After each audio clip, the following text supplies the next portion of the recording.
La vida en Guanajuato tenía un brillo especial en aquella época. Como profesor universitario, me sentía realizado compartiendo conocimiento con mis alumnos en la histórica Universidad de Guanajuato. Los corredores de piedra centenaria guardaban historias centenarias, y yo estaba a punto de añadir una más, aunque desearía nunca haberlo hecho. Fue en ese ambiente que conocí a Carmen, una profesora del Departamento de Literatura que capturó mi atención desde el primer momento.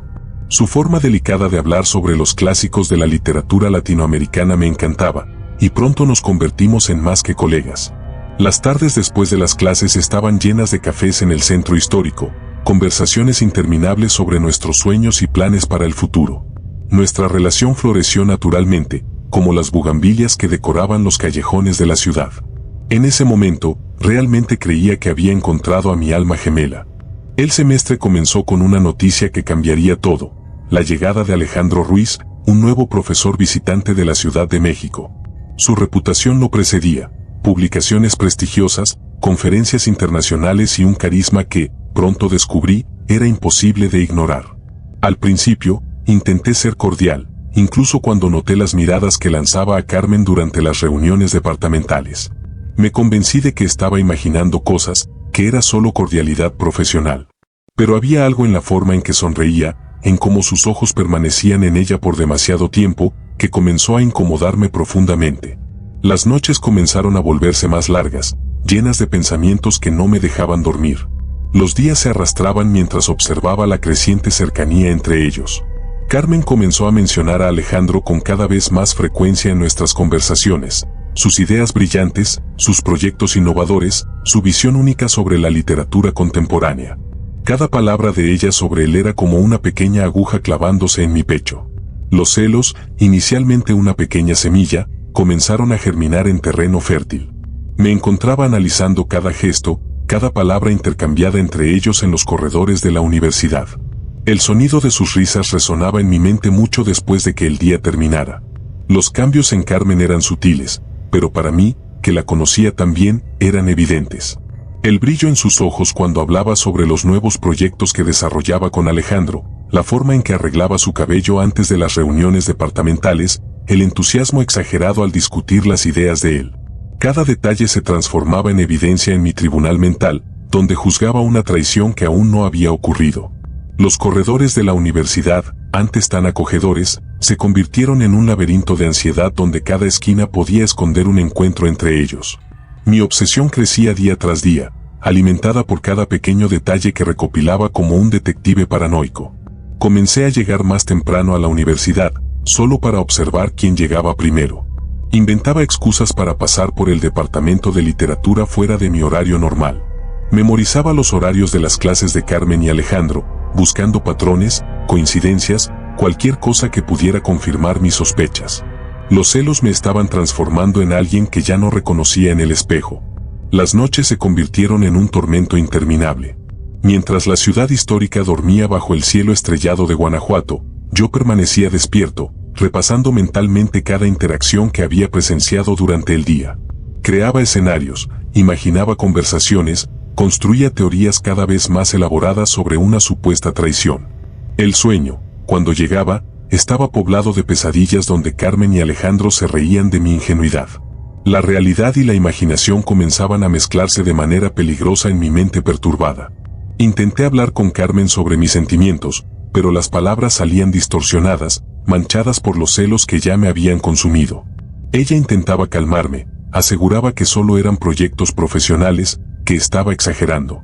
Pero cada intento suyo de tranquilizarme sonaba como una confirmación de mis sospechas. El miedo a perderla me estaba consumiendo por dentro, transformando nuestra relación en algo tóxico. Cada día que pasaba, sentía que estaba perdiendo no solo a Carmen, sino también mi cordura. En esas semanas de tormento, algo dentro de mí comenzó a cambiar. El hombre racional, el profesor respetado, estaba dando lugar a alguien, o algo, que no conocía. En las noches de insomnio, navegando por internet en busca de respuestas, de soluciones, comencé a explorar caminos que jamás imaginé que recorrería. La desesperación me llevó a lugares oscuros de la web, donde promesas de resolver problemas amorosos se mezclaban con rituales antiguos y conocimientos prohibidos. No lo sabía entonces, pero estaba a punto de cruzar una línea de la cual no habría retorno. Las noches se convirtieron en mi refugio y mi prisión. Mientras la ciudad dormía, me sumergía cada vez más en foros oscuros de Internet, buscando obsesivamente respuestas que pudieran aliviar mi angustia. El brillo azulado de la pantalla del ordenador iluminaba mi rostro mientras revisaba páginas y más páginas de relatos sobrenaturales, rituales antiguos y promesas de cura para corazones rotos. Mis ojos ardían, pero el miedo a dormir y soñar con Carmen y Alejandro juntos era mayor que cualquier cansancio físico. Las horas se arrastraban mientras navegaba por sitios cada vez más oscuros, adentrándome en un mundo virtual que parecía no tener fin. Fue en una de esas noches interminables que encontré un foro diferente. No había colores llamativos ni promesas extravagantes, solo un fondo negro con letras rojas que parecían latir en la pantalla. Soluciones espirituales para problemas del corazón. El título simple ocultaba un contenido que hizo que mi sangre se helara. Los relatos allí eran diferentes a todo lo que había leído. No eran las típicas historias fantasiosas de amor, sino experiencias detalladas de personas que habían recurrido a fuerzas más allá de la comprensión humana para resolver sus problemas amorosos. Algo en esos relatos sonaba terriblemente auténtico. En medio de las discusiones del foro, un anuncio discreto llamó mi atención. Era solo una línea de texto, casi imperceptible. Para aquellos que buscan verdaderas soluciones en Guanajuato, ayuda garantizada para problemas del corazón. Lo que me impresionó no fue tanto el contenido, sino el hecho de mencionar específicamente mi ciudad. Las probabilidades de encontrar algo así parecían demasiado remotas para ser coincidencia. Mis manos temblaban mientras hacía clic en el enlace, sintiendo que estaba a punto de cruzar un límite sin retorno. El enlace me llevó a una página aún más oscura, con instrucciones específicas sobre cómo encontrar una casa antigua en los alrededores de Guanajuato. La descripción era perturbadoramente precisa: una construcción colonial abandonada, cerca del Cerro del Cuarto, con una peculiar marca en forma de cruz invertida en la puerta principal. Las instrucciones mencionaban que debía ir solo, después del atardecer, en una noche específica de la semana. Algo me decía que parara ahí mismo, pero los celos ya habían corroído cualquier resquicio de sentido común que aún pudiera tener. Pasé los días siguientes en un estado de ansiedad creciente, alternando entre momentos de determinación y periodos de duda profunda. Durante el día, en la universidad, observaba a Carmen y Alejandro cada vez más cercanos, sus risas resonando por los corredores como una tortura particular. Cada sonrisa intercambiada entre ellos era como un puñal en mi pecho, reforzando mi decisión de seguir adelante con aquella locura. Por la noche, estudiaba obsesivamente el mapa que me llevaría a la misteriosa casa, memorizando cada detalle del camino. En la noche marcada, guié mi coche por las calles sinuosas de Guanajuato, sintiendo mi corazón latir cada vez más fuerte a medida que me acercaba al lugar. La luna llena iluminaba el camino de tierra que llevaba a la casa, proyectando sombras distorsionadas a través de los árboles retorcidos. El aire estaba pesado, cargado con un olor que no podía identificar, una mezcla de incienso, hierbas quemadas y algo más, algo podrido. Mis manos sudaban en el volante mientras estacionaba a una distancia segura de la construcción. La casa era exactamente como se describía en el sitio, pero su presencia real era mucho más intimidante de lo que cualquier descripción podría sugerir. Las paredes de adobe descascarado parecían absorber la luz de la luna, creando un aura de oscuridad antinatural a su alrededor. La marca en la puerta principal, esa cruz invertida, no estaba simplemente pintada o tallada, parecía haber sido quemada en la madera antigua, sus bordes aún preservando un brillo ennegrecido que sugería algo más siniestro que simple vandalismo. El silencio era absoluto, ni siquiera los insectos nocturnos se atrevían a hacer ruido en ese lugar. Parado frente a esa puerta, sentí el peso de la decisión que estaba a punto de tomar. Mi mano temblaba al acercarse a la aldaba de bronce, verde por el tiempo. En ese momento, tuve una última oportunidad de retroceder, de volver a casa y tratar de resolver mis problemas de manera racional. Pero entonces la imagen de Carmen sonriendo a Alejandro volvió a mi mente, y todo pensamiento racional se disipó. Golpeé 3 veces la puerta, como se me había instruido, y esperé. El sonido metálico resonó de forma antinatural, como si la casa estuviera completamente vacía, pero sabía que no lo estaba. Algo, o alguien, me esperaba al otro lado. La puerta se abrió con un chirrido prolongado, revelando a una mujer anciana de apariencia indígena, vestida enteramente de negro. Sus ojos, negros como obsidiana, parecían penetrar mi alma mientras me analizaba en silencio. Sin decir una palabra, hizo un gesto para que entrara. El interior de la casa estaba iluminado solo por velas negras, cuyas llamas danzaban de forma irregular, proyectando sombras que parecían tener vida propia en las paredes descascaradas. El olor a hierbas quemadas era aún más fuerte allí dentro, mezclado con algo que recordaba a carne en descomposición. Mi estómago se revolvió, pero no había vuelta atrás. La anciana me condujo por un corredor estrecho hasta una sala circular en el fondo de la casa. En el centro, había un círculo dibujado en el suelo con lo que parecía ser carbón, rodeado de símbolos que nunca había visto antes. En las paredes, estantes llenos de frascos que contenían líquidos oscuros y objetos que preferí no identificar completaban el escenario macabro. Otras dos figuras, también vestidas de negro, esperaban en silencio en los rincones de la sala. Sus rostros estaban parcialmente cubiertos por sombras, pero pude percibir que sus ojos también tenían ese mismo brillo perturbador. La anciana finalmente habló, su voz ronca y profunda resonando de forma antinatural en el ambiente cerrado. Las instrucciones eran precisas: necesitaría llevar objetos personales de Carmen y Alejandro, además de realizar un ritual preparatorio que duraría 3 días. Me entregó una lista de materiales necesarios, escrita en un trozo de papel amarillento que parecía demasiado antiguo para ser real.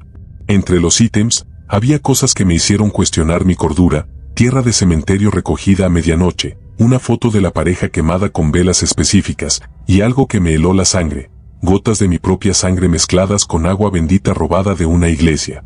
Durante los 3 días siguientes, viví en un estado de trance febril. Recopilé los materiales como un ladrón en la noche, sintiéndome cada vez más distante de la persona que solía ser.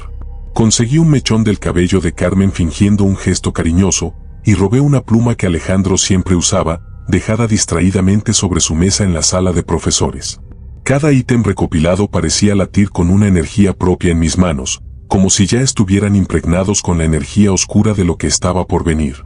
Las noches estaban llenas de pesadillas cada vez más vívidas, donde sombras me perseguían por los corredores de la universidad. En la noche marcada para el ritual principal, regresé a la casa. El cielo estaba cubierto por nubes pesadas, y un viento helado soplaba por las calles desiertas de Guanajuato.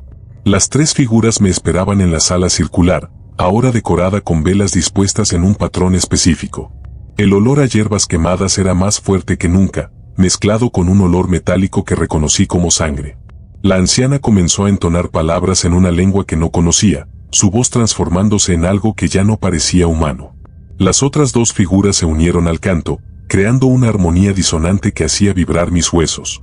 El ritual en sí fue un borrón de sensaciones y horrores que mi mente aún intenta bloquear. Recuerdo haber sido posicionado en el centro del círculo, sosteniendo los objetos personales de Carmen y Alejandro. Las palabras en lengua desconocida aumentaban de intensidad, y las sombras en las paredes parecían ganar forma propia, danzando alrededor del círculo como espectros hambrientos. En determinado momento, sentí un dolor agudo cuando la anciana cortó mi palma con una daga antigua, dejando que mi sangre goteara sobre los objetos dispuestos en el centro del círculo. El aire se volvió denso, casi imposible de respirar. Fue entonces cuando percibí el primer signo de que algo estaba terriblemente mal. Las llamas de las velas cambiaron de color, asumiendo un tono verdoso enfermizo, y el suelo bajo mis pies pareció temblar. La anciana continuaba su canto, pero ahora su voz tenía un tono de urgencia, casi miedo. Las sombras en las paredes se contorsionaban de forma cada vez más violenta, y podía jurar que escuchaba susurros viniendo de ellas, voces antiguas hablando en lenguas muertas hace milenios. Mi cabeza comenzó a girar, y sentí una presencia, algo antiguo y malévolo, manifestándose en el ambiente. El ritual terminó abruptamente cuando un viento sobrenatural barrió la sala, apagando todas las velas simultáneamente. En la oscuridad absoluta que siguió, escuché a la anciana murmurar algo que sonó como una advertencia o una maldición. Cuando las luces fueron reencendidas, noté que los objetos personales de Carmen y Alejandro habían desaparecido, como si nunca hubieran existido. La anciana me miró con una expresión que mezclaba lástima y horror, y dijo simplemente: «Está hecho. Pero el precio será mayor de lo que imaginas».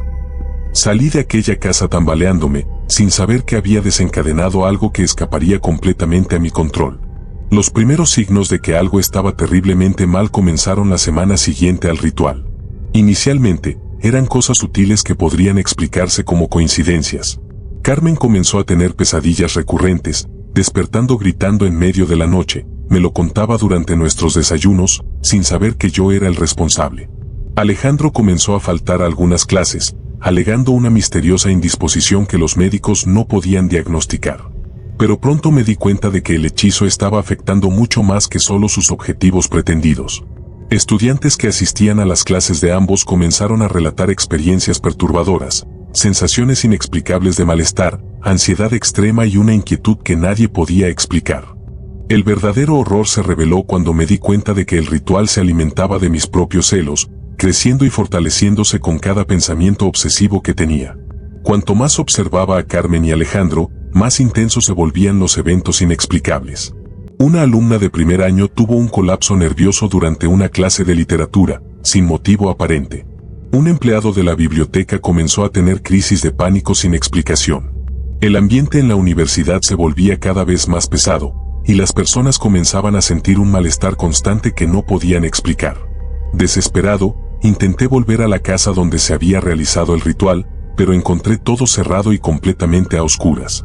Golpeé la puerta repetidas veces, pero nadie respondió.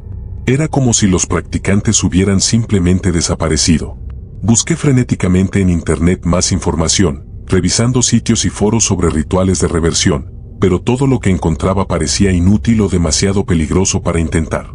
Intenté diversos rituales de protección que encontré en línea, quemé hierbas sagradas, recé oraciones en latín, nada funcionaba. El mal que había liberado parecía haber echado raíces profundas en la universidad. Las consecuencias comenzaron a extenderse como una enfermedad. Profesores de otros departamentos comenzaron a reportar comportamientos extraños en sus alumnos. Algunos desarrollaron ansiedad inexplicable, otros comenzaron a tener problemas de concentración severos. Lo más perturbador era que estas manifestaciones parecían seguir un patrón, siempre más intensa cerca de personas que tenían alguna conexión con Carmen o Alejandro. Era como si el hechizo estuviera afectando a todos a su alrededor de manera sistemática. En mis investigaciones obsesivas por internet, descubrí relatos de rituales similares que habían salido terriblemente mal. Las historias hablaban de consecuencias que iban mucho más allá de lo pretendido, afectando no solo a los objetivos del ritual, sino a toda la comunidad alrededor. Cuanto más leía, más me daba cuenta de la gravedad de lo que había hecho. El ritual no era simplemente un hechizo de separación, era algo mucho más peligroso e incontrolable. El pánico se instaló cuando comencé a notar cambios en el comportamiento de las personas en la universidad. Empleados comenzaron a renunciar sin explicación, alegando no soportar más trabajar allí. Alumnos transferían sus matrículas a otras instituciones. El ambiente académico, antes vibrante y acogedor, se volvió pesado y opresivo. El olor a moho se volvió permanente en ciertos corredores, incluso después de exhaustivas limpiezas. Intenté buscar ayuda con un sacerdote local, conocido por realizar exorcismos, pero retrocedió horrorizado tras visitar la universidad. Lo que trajiste a este lugar no es algo que pueda ser expulsado con oraciones comunes, me dijo, temblando. Esto es algo mucho más antiguo, algo que debería haber permanecido dormido. Me advirtió que cada intento de revertir el proceso solo lo fortalecería, ya que la entidad se alimentaba de cualquier energía dirigida hacia ella, fuera positiva o negativa. La revelación más aterradora vino cuando comencé a darme cuenta de que no solo el entorno estaba siendo afectado, sino las propias personas. Carmen comenzó a tener lapsos de memoria cada vez más frecuentes, olvidando compromisos y conversaciones importantes. Alejandro desarrolló una apatía profunda, perdiendo completamente el entusiasmo que antes lo caracterizaba. Los alumnos parecían cada vez más distantes y desconectados, como si algo estuviera drenando lentamente su energía vital. El precio que pagué por mi obsesión fue mucho más allá de lo que podría haber imaginado. Las consecuencias del ritual no se limitaron solo a la universidad, sino que se infiltraron en cada aspecto de mi vida. Comencé a perder peso rápidamente, mi sueño era constantemente interrumpido por pesadillas vívidas, y profundas ojeras marcaban mi rostro en el espejo. Mi mente, antes clara y analítica, ahora estaba constantemente nublada por pensamientos oscuros. Lo peor era la culpa que me consumía, sabiendo que era responsable de todo el sufrimiento que estaba presenciando. Carmen fue la primera en darse cuenta de que algo estaba profundamente mal conmigo. Una tarde lluviosa, me confrontó sobre mi comportamiento obsesivo y paranoico. Intenté explicar, hacer que entendiera, pero ¿cómo podría contarle la verdad? Esa misma noche, terminó nuestra relación. Sus palabras aún resuenan en mi mente, te has convertido en alguien que ya no reconozco. Una semana después, entregó su carta de renuncia y dejó la universidad sin despedirse de nadie. Supe después que se había mudado a otra ciudad, decidida a comenzar de nuevo lejos de Guanajuato. Alejandro resistió por más tiempo, pero su transformación fue igualmente dramática. El profesor brillante y carismático se convirtió en una sombra de sí mismo, sus clases perdieron el brillo, y los alumnos comenzaron a evitarlo. En cuestión de meses, él también se fue, aceptando un puesto en una universidad distante. El ritual había conseguido separarlos, pero el costo fue devastador no solo para ellos, sino para todos a su alrededor. La administración de la universidad comenzó a investigar el súbito éxodo de profesores y alumnos. Se convocaron reuniones, se consultaron expertos en ambiente de trabajo, pero nadie podía explicar la ola de malestar que se había instalado en el campus. Las matrículas comenzaron a caer, y rumores sobre la universidad maldita comenzaron a circular por la ciudad. Yo observaba todo en silencio, cargando el peso de mi secreto. En desesperación, busqué ayuda profesional. El primer psiquiatra que consulté me recetó antidepresivos y ansiolíticos, diagnosticando un cuadro severo de trastorno obsesivo-compulsivo. El segundo sugirió internación, preocupado por mi estado mental deteriorado. Pero, ¿cómo explicar que mis problemas no eran solo psicológicos? ¿Cómo contar que había liberado algo que estaba más allá de la comprensión de la medicina moderna? La soledad se convirtió en mi única compañera constante. Mis colegas de departamento comenzaron a evitarme, sintiendo instintivamente que había algo mal conmigo. Los pocos amigos que tenía se alejaron gradualmente, incómodos con mi comportamiento cada vez más errático. En casa, pasaba horas sentado en la oscuridad, repasando mentalmente cada decisión que me llevó a ese punto, cada momento en que podría haber elegido un camino diferente.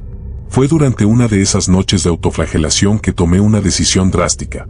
No podía seguir viviendo con el peso de ese secreto. Reuní toda la documentación necesaria y me interné voluntariamente en una clínica de rehabilitación especializada en traumas psicológicos. No conté toda la verdad, por supuesto, ¿quién creería? Pero hablé sobre celos obsesivos, sobre decisiones malas tomadas en momentos de desesperación, sobre la necesidad de alejarme de todo para recuperarme. Hoy, mientras escribo este relato en mi habitación de la clínica, no sé si algún día podré perdonarme completamente. Carmen siguió con su vida, lejos de Guanajuato y del horror que desaté. Supe por conocidos que está feliz en su nueva ciudad, aunque a veces todavía tiene pesadillas que no puede explicar. La universidad poco a poco se recupera, aunque algo sutil y perturbador aún flota en sus corredores. En cuanto a mí, continúo aquí, tratando de reconstruir los pedazos de mi mente y alma. Los celos que me consumían han desaparecido, pero han sido reemplazados por algo mucho peor, el conocimiento de que existen fuerzas en el mundo que jamás deberían ser perturbadas, y que algunas decisiones tienen consecuencias que nos persiguen para siempre.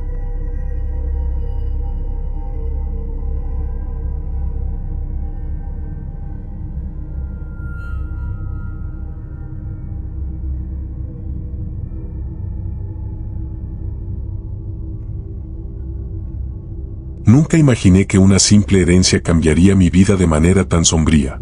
Mi nombre es Miguel Hernández, y en 2009 administraba una finca de café en las montañas de Veracruz, México. La propiedad no era grande, pero el trabajo era honesto y siempre me trajo satisfacción. Todo cambió cuando recibí la noticia del fallecimiento de tía Teresa, una pariente lejana a la que apenas conocía. La carta del abogado mencionaba solo algunos objetos personales que ella había dejado para mí. Me pareció extraño, ya que nuestro único encuentro ocurrió cuando tenía 12 años, en una fiesta familiar en Oaxaca. Recuerdo vagamente a una señora reservada, que vivía sola y rara vez participaba en reuniones familiares. Algunos parientes mayores evitaban hablar de ella, cambiando de tema cuando se mencionaba su nombre. El baúl llegó un martes lluvioso. Era un cofre antiguo de madera oscura, con tallados desgastados por el tiempo. El olor a moho y algo más que no pude identificar invadió mi sala cuando lo abrí. Entre fotografías amarillentas y cartas antiguas, encontré una muñeca de porcelana que inmediatamente llamó mi atención. No era especialmente bonita, tenía unos 30 centímetros, vestido blanco manchado por el tiempo y un rostro que, aunque delicado, tenía una expresión perturbadoramente melancólica. Coloqué la muñeca sobre la cómoda de mi habitación, junto con algunas fotografías de la tía que encontré en el baúl. Esa misma noche, mi perro Pancho, que siempre dormía a los pies de mi cama, se negó a entrar en la habitación. Se quedó en la puerta, gruñendo hacia la cómoda de una manera que nunca había hecho antes.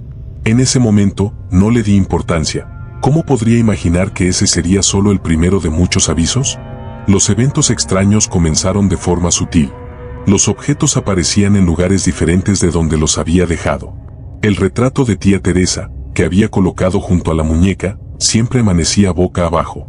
Mi ama de llaves, doña Lucía, que trabajaba conmigo desde hacía años, comenzó a persignarse cada vez que entraba en la habitación para limpiar. Una noche, me desperté con el sonido de pasos ligeros en el pasillo. Pensando que era Pancho, encendí la luz, y mi sangre se congeló. La muñeca, que estaba seguro de haber dejado en la cómoda, estaba en el suelo, exactamente en el centro de la habitación, mirando hacia mi cama. Me convencí de que había caído, aunque no había viento ni ninguna explicación lógica para ello. A la mañana siguiente, encontré a doña Lucía en la cocina, más pálida de lo normal. Sin que yo preguntara, comenzó a hablar sobre historias que su abuela contaba, sobre objetos que llevaban energías de sus dueños anteriores. Algunas cosas, dijo en voz baja, es mejor dejarlas donde están, patrón. No toda herencia es una bendición. Intenté ignorar los acontecimientos, racionalizar cada incidente. Pero se hacía cada vez más difícil explicar las coincidencias. Los trabajadores de la finca comenzaron a comentar sobre sonidos extraños provenientes de la casa durante la noche.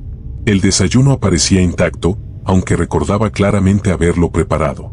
Y la muñeca parecía diferente cada día, como si su expresión cambiara sutilmente cuando nadie estaba mirando. Los cambios en la finca comenzaron gradualmente. Primero fueron las gallinas, dejaron de poner huevos de un momento a otro. Luego, los caballos se volvieron inquietos, negándose a entrar en el establo al anochecer. Lo más extraño era el comportamiento del ganado. Los animales se aglomeraban en la esquina más alejada del pasto, como si intentaran mantenerse lejos de la casa principal. En ese octubre de 2009, las noches parecían más largas de lo normal. Los sonidos de la finca, antes tan familiares, adquirieron un tono diferente. El viento en los árboles sonaba como susurros, y el crujir de la madera antigua de la casa parecía formar palabras que casi podía entender. Comencé a tener dificultad para dormir, despertando siempre a la misma hora, 3:33 de la mañana. Doña Lucía fue la primera en mencionar las manchas. Aparecían en las paredes cercanas a la cómoda donde guardaba la muñeca, marcas oscuras que se formaban durante la noche y desaparecían con la luz del día. Ella se negaba a limpiar esa habitación después del atardecer, diciendo que sentía algo pesado cada vez que se acercaba a la muñeca. Una mañana, encontré todas las fotos del baúl de tía Teresa esparcidas por el suelo de la habitación. En las imágenes más antiguas, noté algo perturbador. En cada foto de grupo, los rostros de las personas alrededor de ella estaban borrosos, como si la propia fotografía se negara a preservar sus facciones. Solo el rostro de la tía permanecía nítido, con una mirada que ahora me parecía más siniestra que serena. Los trabajadores comenzaron a evitar ciertas áreas de la finca. Juan, mi capataz más experimentado, me contó que vio una figura femenina caminando entre los cafetales al anochecer. Al día siguiente, pidió su renuncia, tras 12 años de trabajo fiel. El olor de la casa también cambió. En algunos cuartos, principalmente cerca de la muñeca, un aroma dulce y nauseabundo se instalaba por horas. Era como perfume de flores muertas mezclado con algo que no puedo describir. Los gatos de la finca, que antes circulaban libremente por la casa, ahora se erizaban y huían al pasar por la puerta. Pancho comenzó a debilitarse sin explicación. El veterinario no encontró nada malo, pero mi perro leal perdía peso y vigor cada día. Sus ojos seguían algo que yo no podía ver, y durante la noche, aullaba de una manera que hacía que los pelos de mi nuca se erizaran. Era como si estuviera alertando sobre algo que solo él podía percibir. El punto de inflexión ocurrió una noche particularmente fría de noviembre. Me desperté con Pancho ladrando desesperadamente en el patio. Cuando abrí la puerta trasera, encontré a mi perro cavando frenéticamente cerca de la vieja higuera.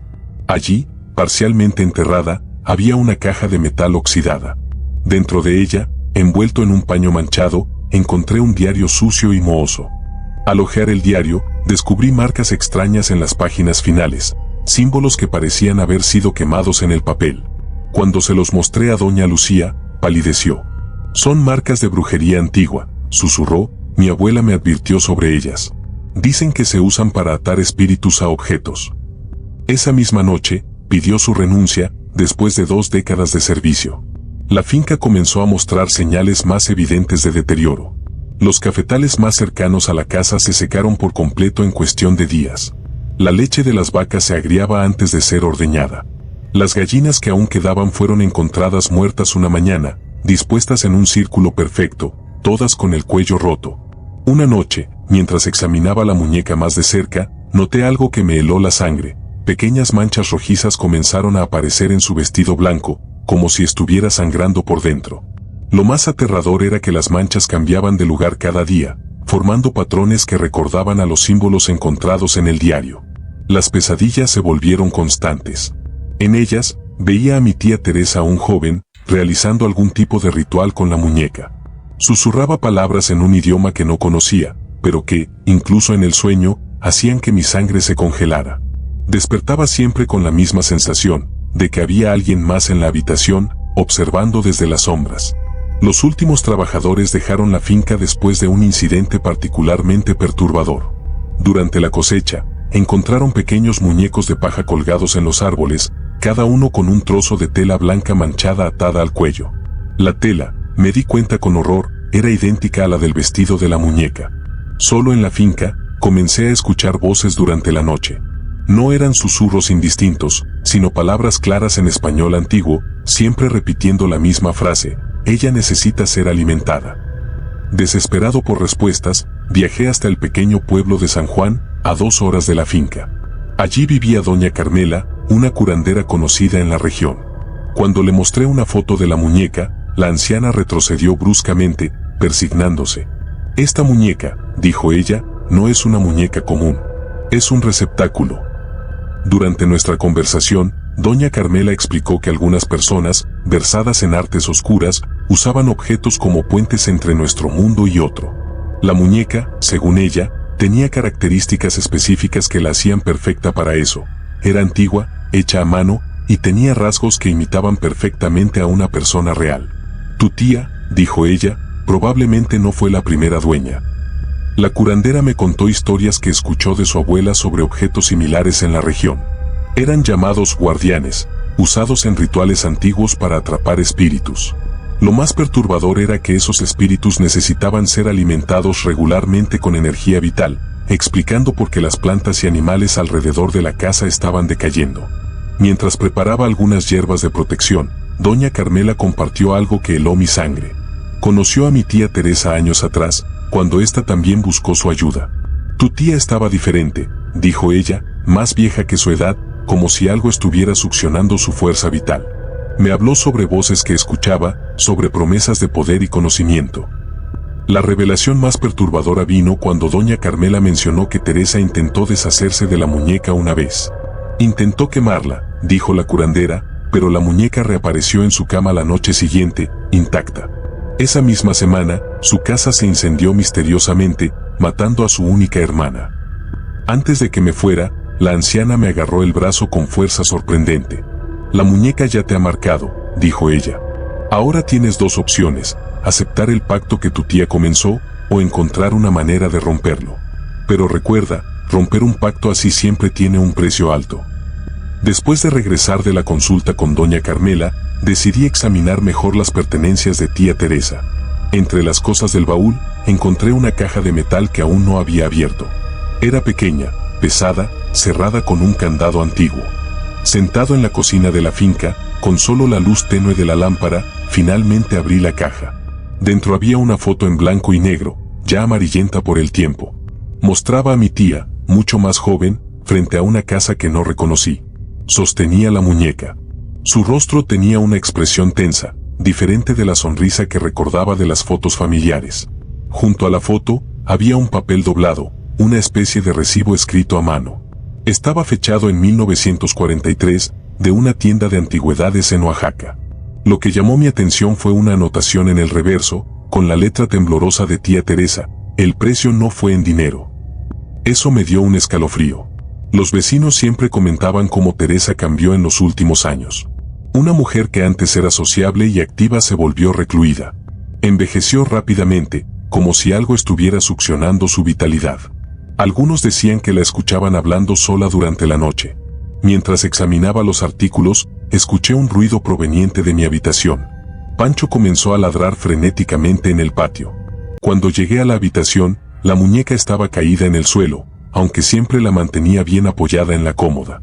Lo más extraño era que estaba mirando hacia la caja de metal que acababa de abrir. Fue esa noche cuando comencé a entender. No era solo una herencia no deseada, había algo más, algo que mi tía quería que descubriera. ¿Por qué esa muñeca específica? ¿Por qué yo, un sobrino distante? Las respuestas estaban allí, pero algo me decía que no me gustaría descubrirlas. El sueño esa noche fue agitado, lleno de pesadillas con tía Teresa. En uno de ellos, intentaba decirme algo, pero su voz era solo un susurro apagado. Desperté sudando frío, con una sensación de urgencia que no podía explicar. Siguiendo las indicaciones de doña Carmela, comencé a preparar la casa para un ritual de limpieza. Encendí las velas que me dio y quemé las hierbas en los puntos indicados. El fuerte olor a copal invadió todas las habitaciones. Pancho observaba todo desde lejos, inquieto, como si presintiera algo. Durante la preparación, noté que la muñeca parecía diferente. Las manchas en su vestido, antes suaves, ahora estaban más oscuras. El aire a su alrededor estaba pesado, y una sensación incómoda se apoderaba del ambiente. Cuando el sol comenzó a ponerse, inicié el ritual según las instrucciones. Las palabras en español antiguo salían con dificultad, como si algo intentara impedirme pronunciarlas. Las velas oscilaban levemente, incluso con todas las ventanas cerradas. Fue cuando todo sucedió. Primero, la luz de la casa parpadeó algunas veces. Luego, sin aviso, toda la energía se apagó. Las velas se apagaron enseguida, una tras otra, sumiendo la habitación en completa oscuridad. Pancho comenzó a ladrar frenéticamente, y pronto los perros del vecindario se unieron a él. Intenté encender mi encendedor para volver a encender las velas, pero la llama no prendía. El olor a copal había desaparecido por completo, reemplazado por el aire pesado y frío de la noche. Los ladridos de los perros se volvían cada vez más intensos, como si estuvieran alertando sobre algo.